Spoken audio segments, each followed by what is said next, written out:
하나님 말씀 함께 보겠습니다. 창세기 44장 27절에서 34절까지의 말씀입니다.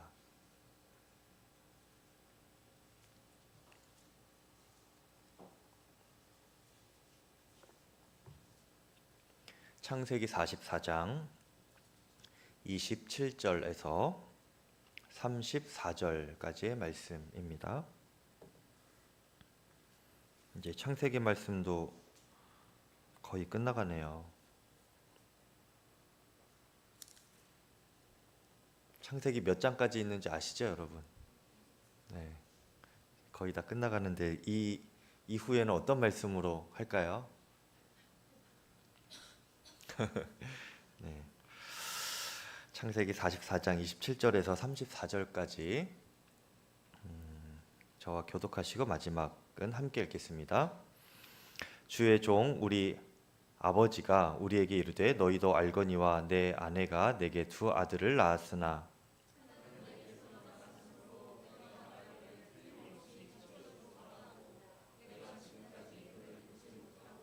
너희가 이 아이도 내게서 데려가려 하니 만일 재해가 그 몸에 미치면 나의 흰 머리를 슬퍼하며 스올로 내려가게 하리라 하니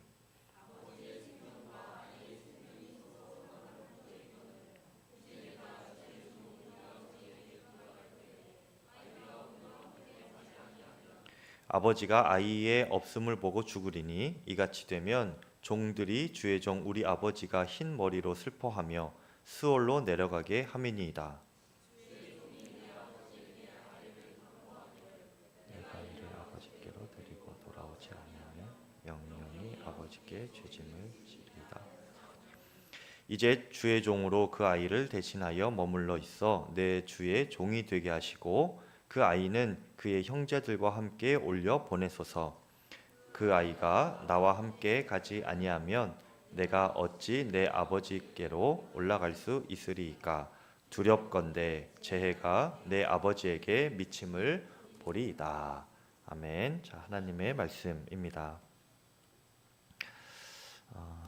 지난주에 요셉은 그 형들의 변한 모습을 살펴보았습니다. 고난 중에 정직함을 회복했고요. 또 편애를 당하는 상황 중에서도 시기 질투하는 대신에 형들이 즐거움과 기쁨으로 만찬에 참여하는 모습, 그런 형들의 변화를 보면서 요셉은 형들이 정말 뭔가가 달라졌구나 생각하면서도 그 형들을 계속 테스트하는, 시험하는 것을 이어가고 있습니다. 오늘 44장 말씀에서도 이 요셉이 계속 테스트를 이어가고 있는데요. 오늘 말씀은 44장 전체의 말씀을 다루는 것이고요. 우리가 그 중에서 봉독만 27절부터 34절까지 함께 한 것입니다. 오늘 44장 전체를 보면 먼저 이 형들이 요셉과 즐거운 만찬을 나누고 이제 또 식량과 챙겨주신 여러 가지 것들을 가지고 집으로 돌아가고 있었지요. 그때 요셉이 그 형들의 자루에 종을 시켜서 자신의 청지기를 시켜서 요셉이 쓰던 은잔을 몰래 이렇게 집어넣고 떠나 보냅니다. 형들은 그 사실을 알지 못한 채 집으로 향하고 있었지요. 그렇게 떠나고 얼마 안 돼서 곧바로 요셉의 청지기가 그 형들을 따라잡습니다.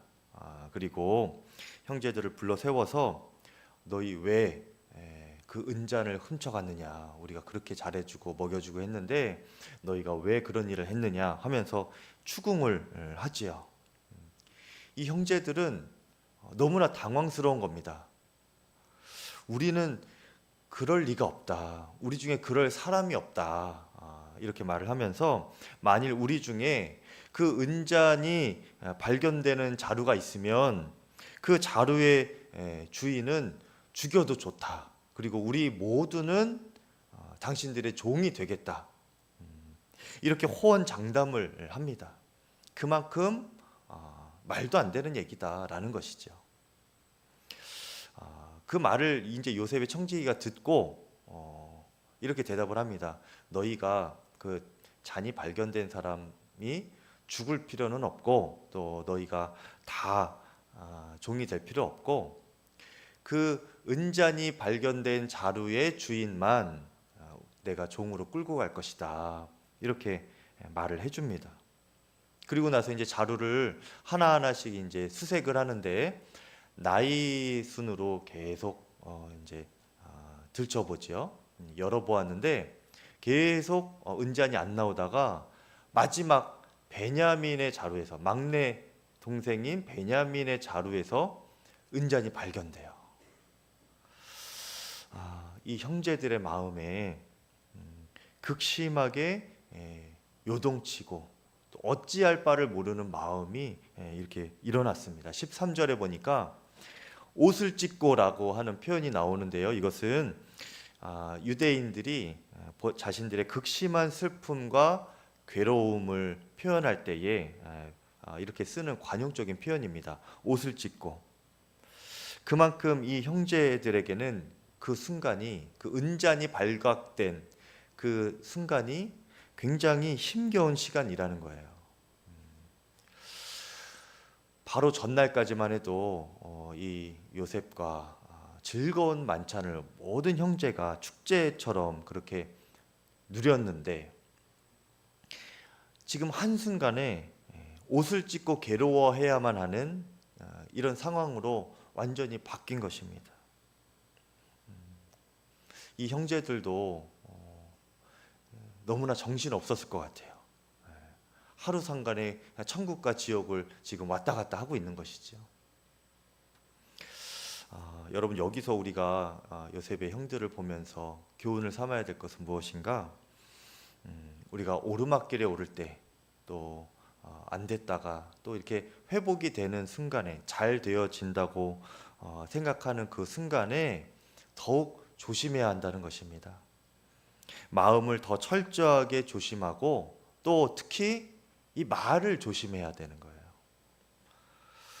지금 형제들은 요셉에게 또 한 번 당한 겁니다. 근데 이전과 비슷한 방법으로 또 당한 거예요. 이전에는 돈 뭉치를 넣어서 보냈더니 그거에 속아서 이들이 넘어갔었는데 이번에는 또 은잔을 또 자루에 몰래 넣은 거 아닙니까? 요셉이 다 꾸민 일이지요.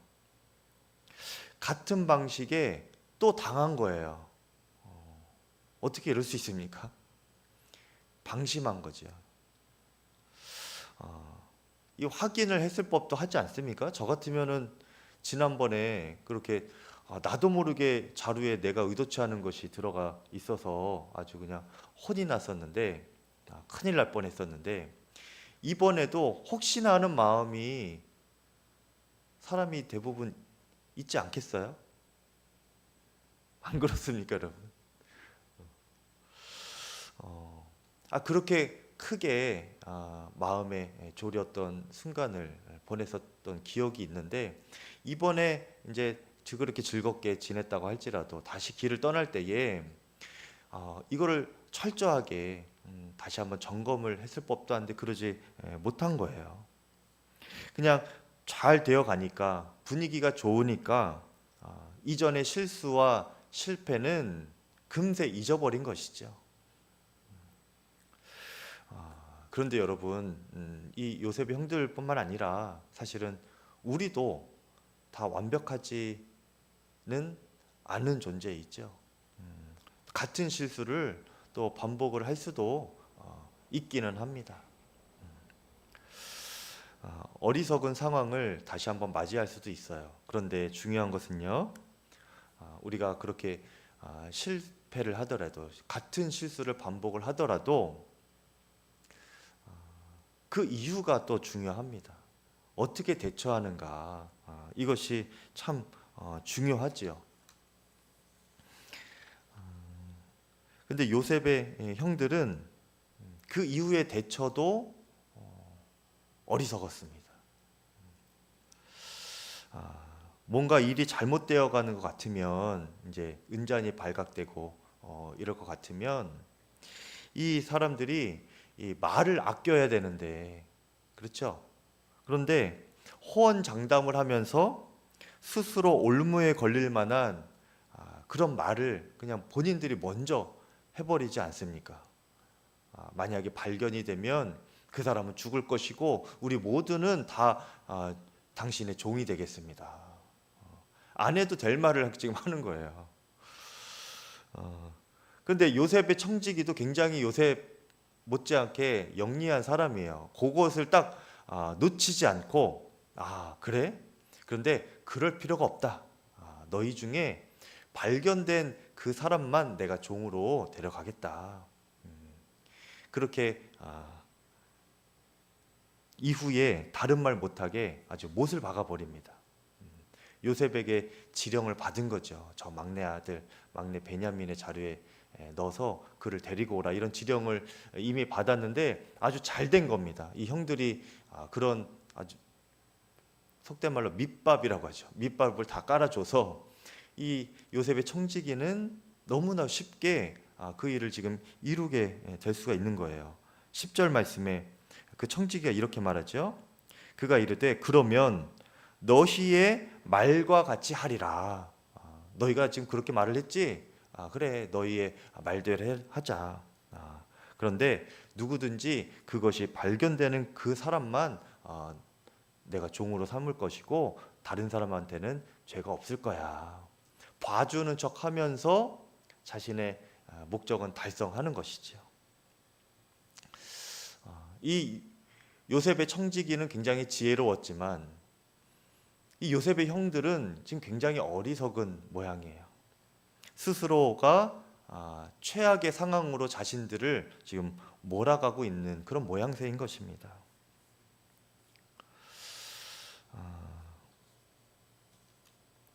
야고보서 3장 2절에 보면 이런 말씀이 있어요. 우리가 다 실수가 많으니 만일 말에 실수가 없는 자라면 곧 온전한 사람이라 능히 온 몸도 굴레 씌우리라 말씀하였습니다. 여러분, 우리가 설령 어떤 실수의 순간이 찾아온다 할지라도, 일이 안 되는 상황에 몰릴지라도 그 최악의 상황을 반전시킬 수 있는 그런 지혜로운 말을 할 수 있기를 간절히 소망합니다. 성경에서 제가 참 인상적인 여인, 그리고 제가 참 좋아하는 여인이 한 명 있는데요. 아비가일입니다. 아비가일. 다윗이 이 도망자 신세일 때 이 부하들이 다윗이 그 부하들을 나발이라고 하는 그 사람에게 보냅니다. 그래서 먹을 양식과 좀 물을 좀 얻어와라. 그도 그럴 것이 다윗은 이 나발의 가축들을 평소에 잘 보호해 주었거든요. 나발이 종들이 그렇게 양을 치고 가축들을 돌볼 때에 다윗이 그의 군사들로 같이 이제 보호해 주기도 하였던, 나발도 그래서 다윗의 어떤 은혜를 입었던 그런 사람이기도 합니다.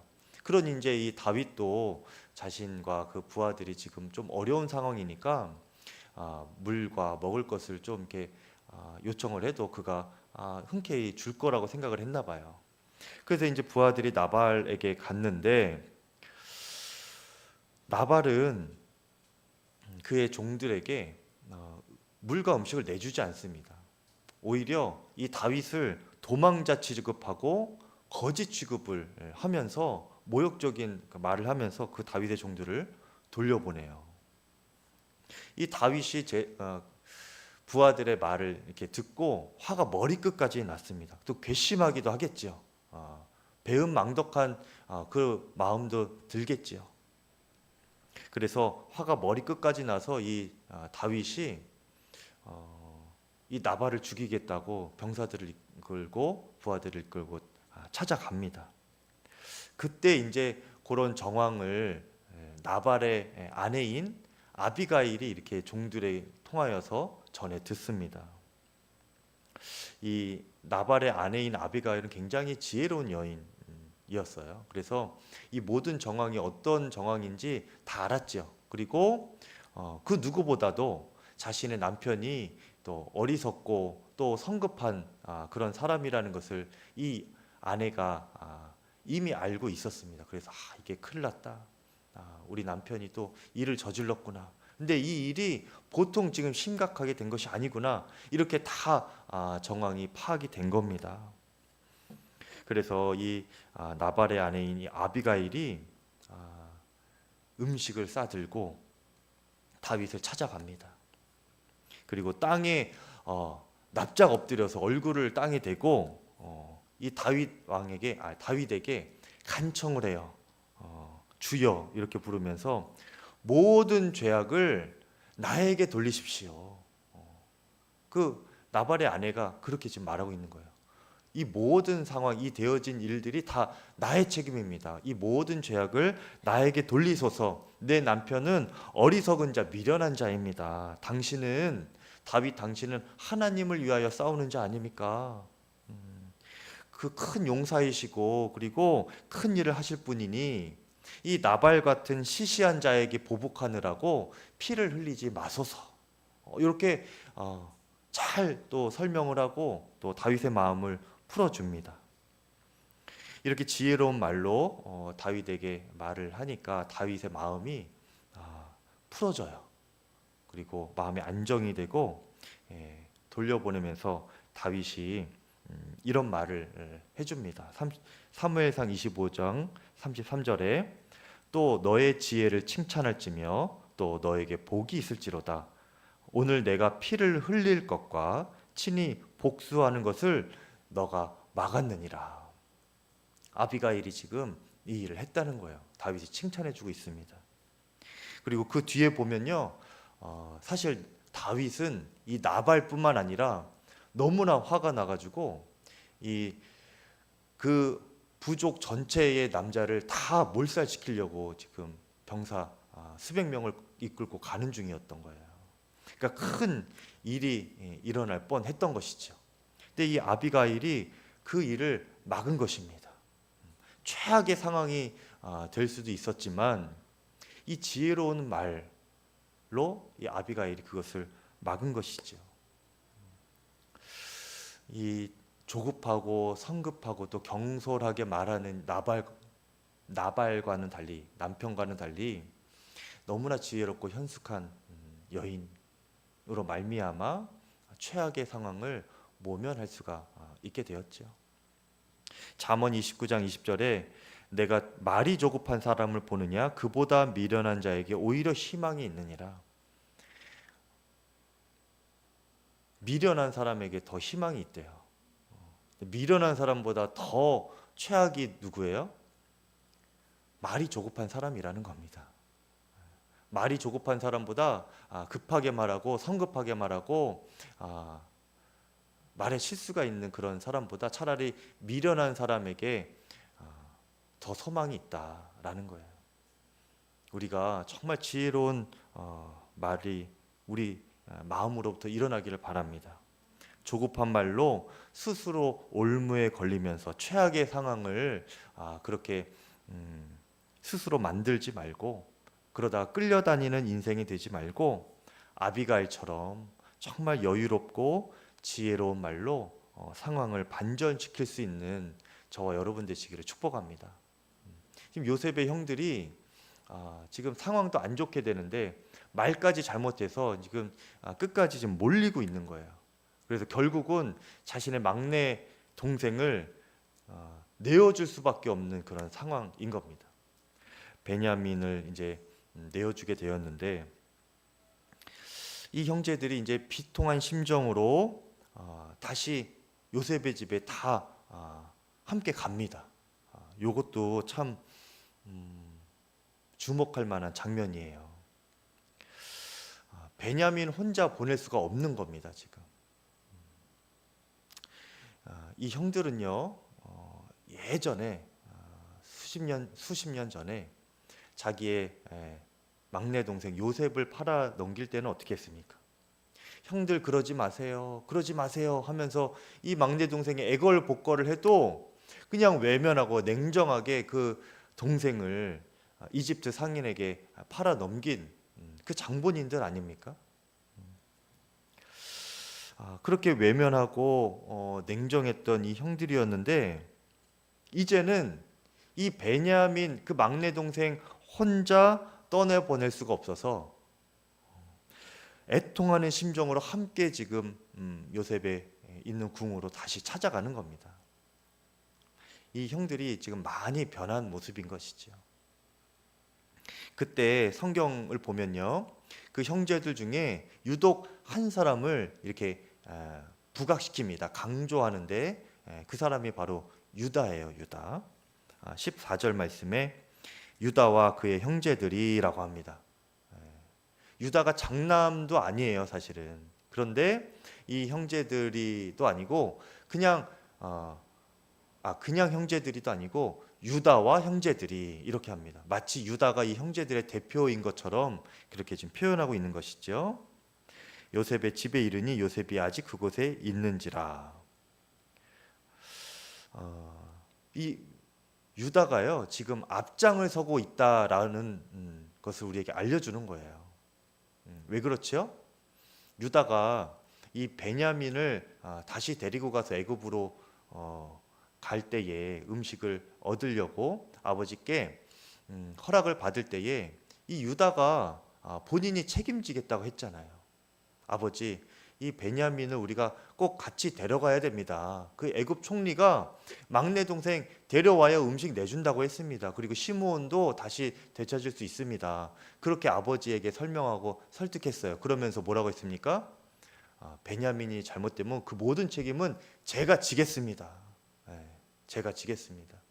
그렇게 하고 허락을 받고 지금 떠난 이 애굽 여정길이었던 거예요. 그런데 정말 이 베냐민마저 잃을 뻔한 지금 상황이 된 것 아닙니까?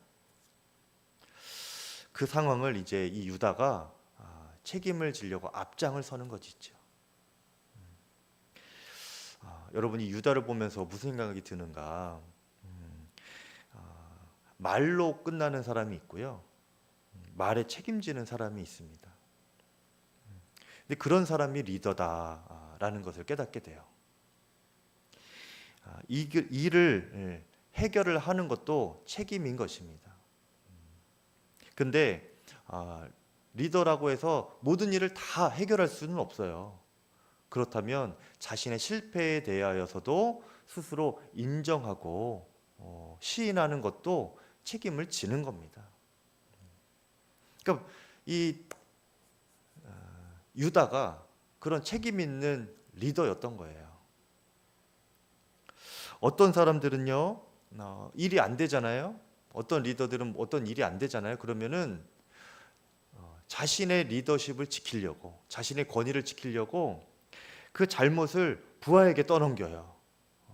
다른 사람에게 넘기면서 책임을 회피하려고 합니다. 그러면 자신의 리더십이 지켜질 거라고 생각을 하는 거예요. 그런데 시간이 지나면 다 드러나죠, 여러분. 진정한 리더가 아닙니다. 책임질 일에 자신이 앞장설 수 있는 사람이 정말 진정한 리더인 것이죠. 유다처럼 우리가 한 말에 책임을 질 수 있는 그런 리더가 될 수 있기를 바랍니다. 그리고 자신이 실패하고 일이 안 되어 갈 때에 그것도 자신이 감당해낼 수 있는, 다른 사람에게 떠넘기지 않는 그러한 리더가 될 수 있기를 바랍니다. 그런데 이 유다가 그런 좋은 리더십일 뿐만 아니라 영적인 리더이기도 했어요. 이것이 중요한 것이죠. 유다가 보니까 이 베냐민이 지금 억울한 누명을 쓰고 노예로 지금 끌려가게 될 판인 겁니다. 그런 상황을 보면서 유다가 깨닫게 되는 겁니다. 이 일이 하나님께서 지금 하고 계시는 일이구나. 이것을 깨닫게 돼요. 16절 여러분 성경 보실 수 있으면 함께 보실까요? 16절에 유다가 말하되 우리가 내 주께 무슨 말을 하오리이까? 무슨 설명을 하오리이까? 우리가 어떻게 우리의 정직함을 나타내리이까? 그리고 그 다음에가 중요한데요. 하나님이 종들의 죄악을 찾아내셨으니, 여기에 밑줄 한번 가보시죠. 하나님이 종들의 죄악을 찾아내셨으니 우리와 이 잔이 발견된 자가 다 내 주의 노예가 되겠나이다. 유다가 지금 뭐라고 고백했습니까? 하나님이 종들의 죄악을 찾아내셨으니 라고 했어요. 무엇입니까 이게? 하나님이 하신 것이구나. 하나님이 다 보고 계셨구나. 유다가 지금 이것을 깨달은 것입니다. 우리가 그 옛날에 막내 동생 요셉을 팔아 넘길 때에 하나님이 다 보고 계셨구나. 그거를 지금까지 하나님이 기억하고 계셨구나. 그리고 우리가 그렇게 행한 대로 당하게 하시면서 지금 우리에게 그렇게 깨닫게 하시는 것이구나. 그 고백입니다. 하나님이 종들의 죄악을 찾아내셨으니. 유다가 지금의 상황을 그냥 사람이 되어진 일, 어떤 우연적인 일, 어떤 억울한 일, 그런 식으로 해석하지 않고 하나님께서 하신 일로 해석할 수 있는 영적인 민감함이 있었던 거죠. 여러분, 하나님께서 우리를 시험하시는 이유는 우리 믿음의 성숙과 온전하게 되는 그 일을 위해서 우리를 시험하는 것입니다. 육적으로만 살던, 이기적인 자아로 똘똘 뭉쳐서만 그렇게 살던 삶에서 영적인 존재로 하나님의 다스림을 받으면서 하나님의 뜻에 순종하는 그런 존재로 믿음으로 살아가고 주님을 바라보는 삶을 살아가도록 하기 위하여서 우리를 계속 시험하시고 테스트하시면서 자라나게 하시는 거예요. 변하게 하시는 겁니다.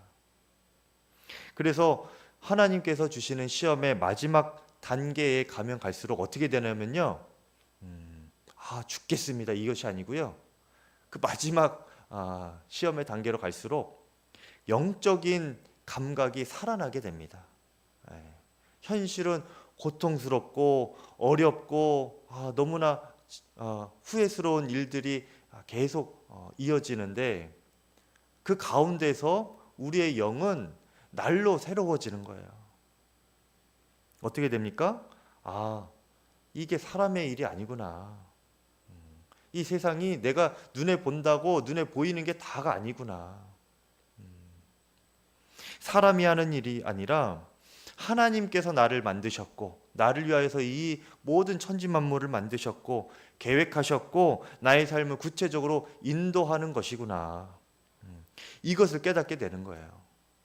보이는 사람과 이렇게 옥신각신하며 살아가는 것이 아니고요, 영적인 세계가 있구나.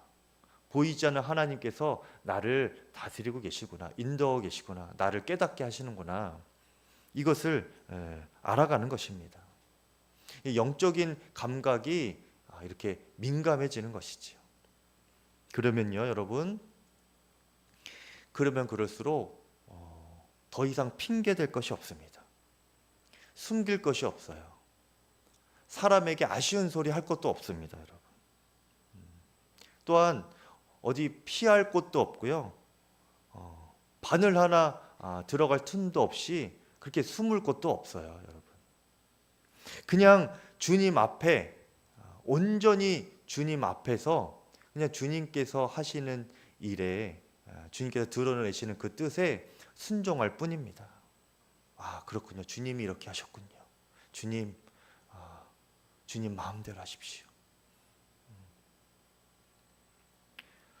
저는 거짓되고 교만하고 죄덩어리입니다.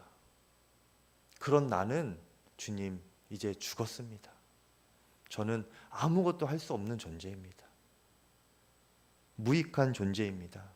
이제는 주님으로만 살겠습니다. 그렇게 고백하게 되는 것이죠. 마지막 시험에 그렇게 단계에 가면 갈수록 내가 나를 숨길 수가 없어요. 또 사람들 앞에서 가릴 수도 없습니다. 그냥 주님 앞에서 주님께서 나의 죄악을 드러내셨군요. 주님께서 지금 이렇게 하고 계시는군요. 고백할 수밖에 없게 되는 거예요. 여러분, 그럴 때 시험의 끝이 보이게 되는 것입니다. 그리고 그동안 알 수 없이 막히고 얽히고 설켰던 우리의 삶의 문제의 실타래가 이제 풀어지기 시작하는 거예요. 이 유다가요, 애굽의 총리 앞에서 더 이상 구구절절히 설명하지 않았잖아요. 그렇죠? 우리를 살려주십시오. 사실은 이렇게 된 겁니다. 더 이상 그런 말 하지 않았습니다. 하나님께서 이것을 드러내신 것이니 우리가 그 죄악에 대한 값을 모든 형제가 다 받겠습니다. 이렇게 말한 겁니다. 요셉에 대하여서 형제들이 1대1로 다 그렇게 죄 지은 거잖아요. 그렇죠? 그러니까 각자가 각자의 죄값을 다 받아야 되는 것이죠. 그러니까 우리 모두가 그 요셉 팔았던 그 죄값을 다 각자의 몫을 받겠습니다. 이렇게 고백하는 겁니다. 이실직고를 하는 거예요. 얼마나 아름다운 모습입니까? 그런데 이 요셉이 이때 이 순간에 진짜 마지막으로 이 요셉의 형들을 시험합니다. 그렇게 우리 모든 형제가 다 죄값을 치르겠습니다. 다 종이 되겠습니다. 이렇게 말을 했는데 요셉이 이렇게 말해요. 그럴 필요가 없다. 은잔이 발견된 저 막내만 내 종이 되고 너희는 평안히 아버지께로 돌아가라. 이렇게 말을 해요. 너희는 평안히 아버지께로 돌아가라. 너희는 잘못이 없다. 너희는 가라. 그러면 여러분, 이 아들들에게도요, 지금 사실은 명분이 생기는 거예요. 아버지에게로 돌아가서 참 베냐민이 그럴 줄 몰랐는데 총리의 은잔을 훔쳐가지고 우리가 더 이상 보호해 줄 수가 없었습니다. 총리가 우리는 가라고 하고 베냐민만 이렇게 붙잡아 놨습니다. 참 우리도 할 도리는 다 했는데 그냥 어쩔 수 없이 그냥 왔습니다. 이렇게 말할 수도 있는 거잖아요.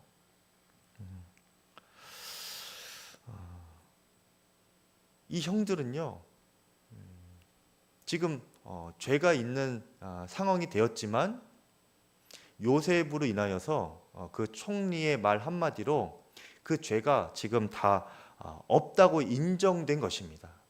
너희 그럴 필요 없다. 죄값 치를 필요 없어. 너희는 돌아가고 베냐민만 남으면 돼. 그렇게 지금 된 상황인데 이 요셉의 형들이 또 유다가 그것을 그대로 받지 않고 이때 또 놀라운 고백을 하게 됩니다. 그것이 오늘 읽은 본문에 포함되는 33절 말씀입니다. 33절 한번 함께 읽어볼까요? 자, 시작.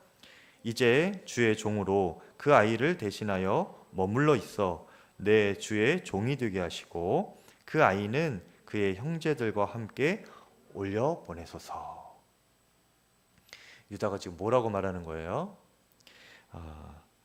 제가 저 막내 베냐민 대신에 종이 될 테니까, 노예가 될 테니까 베냐민을 풀어주고 다른 형제들과 함께 돌려보내 주십시오. 그렇게 말하는 거예요. 자신을 희생하면서 베냐민을 구하는 것이죠. 여러분, 우리가 믿음 가운데 주님 앞에 주님, 이제는 나는 죽었습니다. 이렇게 고백하는 믿음이 굉장히 귀한 믿음입니다. 이 믿음을 고백하기까지도 굉장히 어려워요. 나는 죽었습니다. 이렇게 자아의 죽음을 고백하는 것은 정말 귀한 일입니다. 주님이 하셔야만 하는 거예요.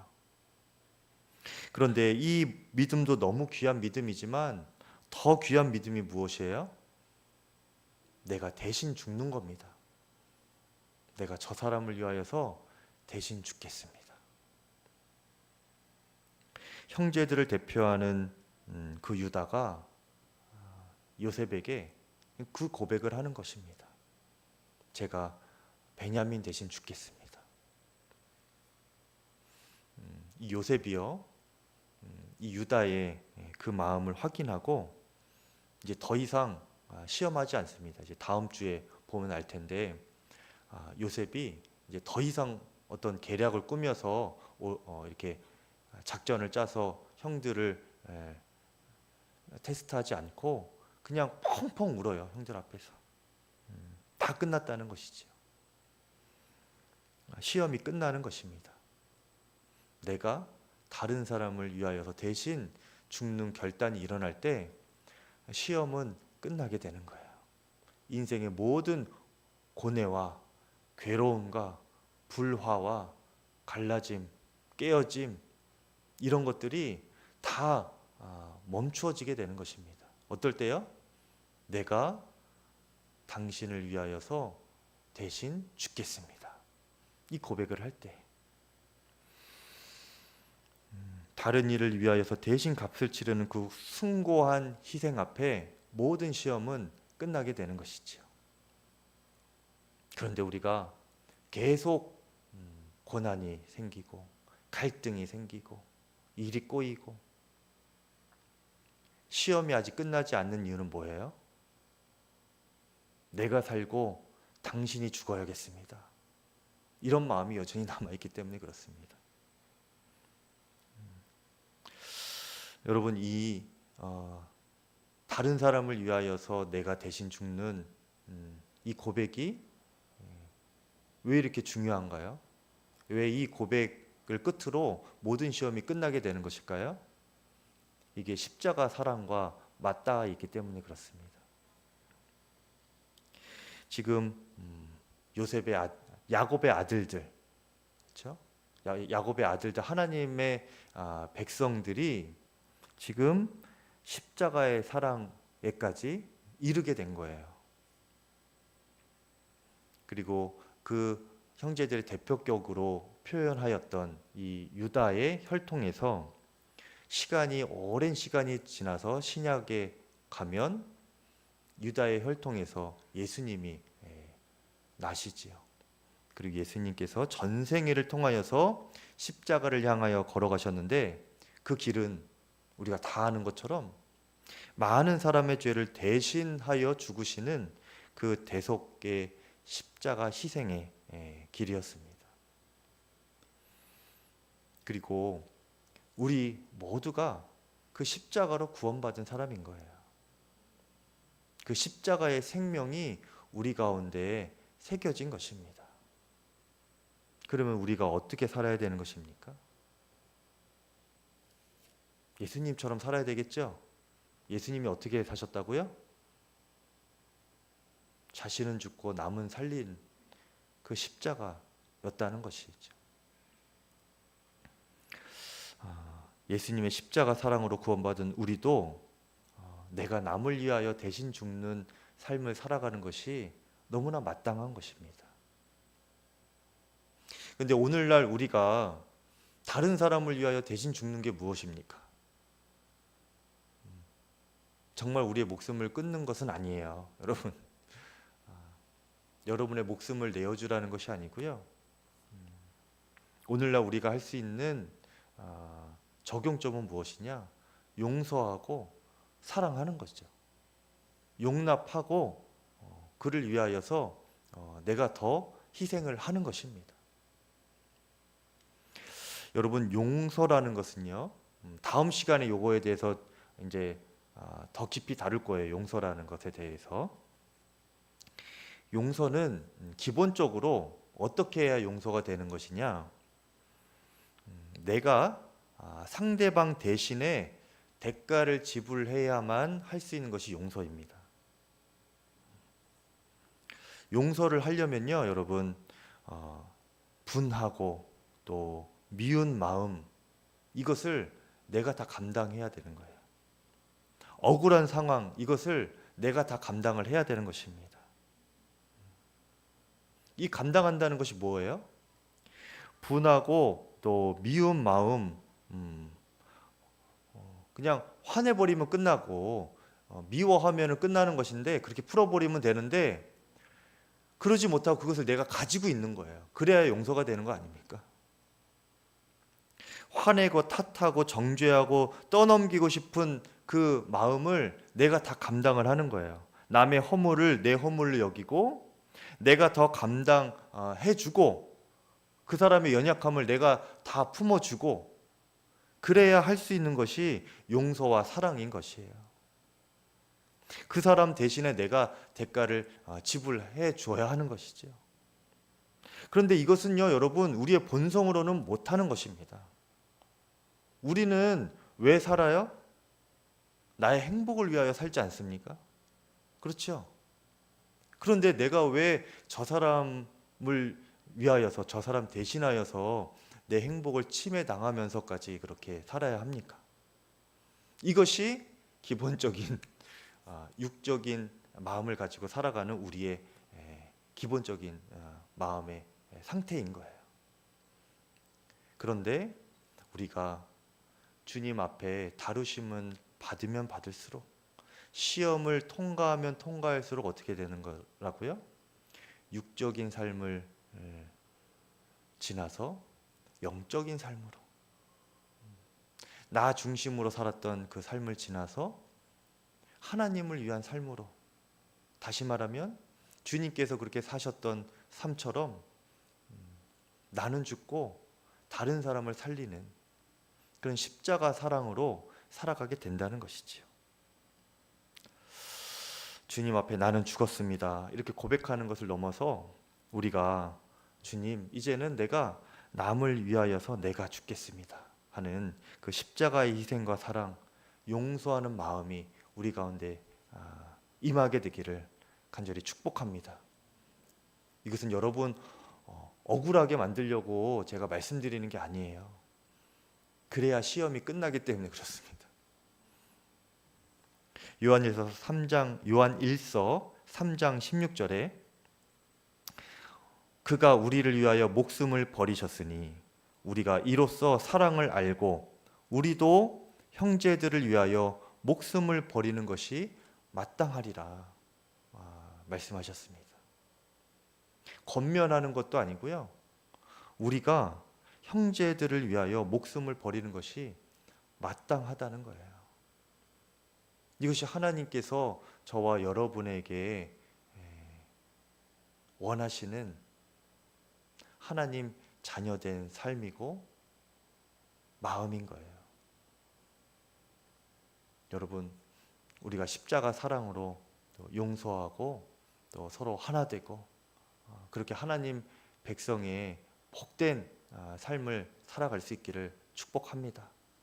네. 여기부터 이제 하나님 백성의 틀이 마련이 되고 이제 부흥이 되는 거예요. 오늘 우리 찬송하고 함께 기도했으면 좋겠는데요. 예수 피를 힘입어 함께 찬양하고 함께 기도하겠습니다.